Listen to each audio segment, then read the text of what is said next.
Assalamualaikum warahmatullahi wabarakatuh. Saya Nasir daripada Nadicom Digital. Pada pertemuan kali ini saya nak tunjukkan bagaimana cara kita nak aktifkan lesen SQL Accounting. Yang pertama sekali kita buatkan database.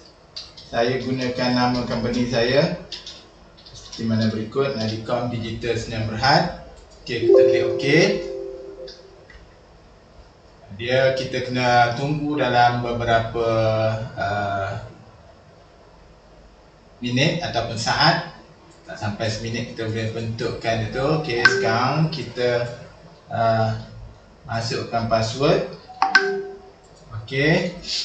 Dan untuk aktifkan lesen ni, kita kena ke file, company profile atau product activation. Okey, sekarang ni saya akan bukakan license saya. Okey, ni license saya Nadicom Digital. Kita cuma kalau nama ni kita copy nama ni. Okey, kita pastikan nama ni betul. Dan yang seterusnya, kalau nak masukkan nombor siri ni, kita copy yang ni, kita masuk kat sini. Dan satu lagi yang wajibnya kat sini, alamat yang kedua. Dan seterusnya kita letakkan alamat yang kedua ni. Okay, kita paste kat sini. Dan lain-lain tu tak ada masalah. Cuma kita copy dekat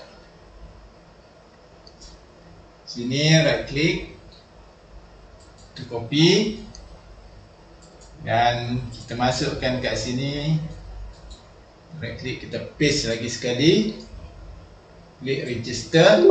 Okey, dia dah complete macam ni. Jadi kalau kata kita nak tahu yang sistem ni dah ada license, kita pergi kat company profile. Okey, kat nama ni, nama color dia jadi warna kuning macam ni. Jadi saya rasa cukup sekadar tu dahulu. Dan ada apa-apa boleh contact saya, Nasir daripada Nadicom Digital Sdn Bhd. Nombor telefon saya 0199699079. Jadi wallahu a'lam. Assalamualaikum warahmatullahi wabarakatuh.